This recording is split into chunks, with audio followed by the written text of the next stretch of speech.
निश्तर अस्पताल मुल्तान की छत पर मिलने वाली 200 लाशें किन लोगों की हैं? डीएनए टेस्ट किया जाए। अरकान कौमी असम्बली का मुतालबा।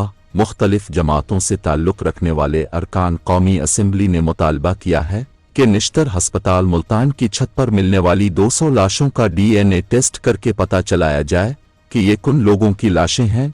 वफाकी वजीर पार्लिमानी उमूर मुर्तज़ा जावेद अब्बासी और वजीर ममलकत बराए दाखिला अब्दुर्रहमान कांजू का कहना था कि ये सूबाई मामला है, इस पर सूबे से तफसीली रिपोर्ट हासिल करके ही ऐवान को तफसीलात से आगाह किया।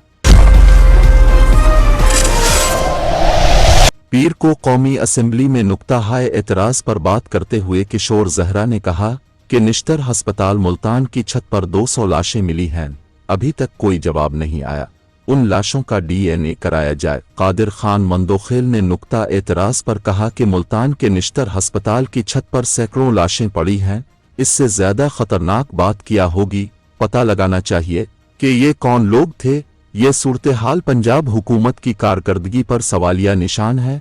उनको दफनाने के लिए ईदी अच्छीपा की खिदमात हासिल की जाती थीं। इस मामले पर आईजी पंजाब से इंक्वायरी रिपोर्ट मांगी जाए और पार्लिमानी कमेटी बनाकर पंजाब हुकूमत की कारकर्दगी सबके सामने लाई जाए। वफाकी वजीर पार्लिमानी उमूर मुर्तज़ा जावेद अब्बासी ने कहा कि इस मामले पर सूबा से लेकर इसका जवाब दिया जाएगा। ये सूबाई मामला है, वफाक का इस पर कोई कंट्रोल नहीं है, सूबे से तफसीलात लेकर ही जवाब दिया जा सकता है। वजीर ममलकत बराए दाखिला अब्दुर्रहमान कांजू ने भी कहा कि ये बड़ा दिलखराश वाक़या है, उनके डीएनएज़ भी होने चाहिए, हम सूबा से रिपोर्ट लेंगे।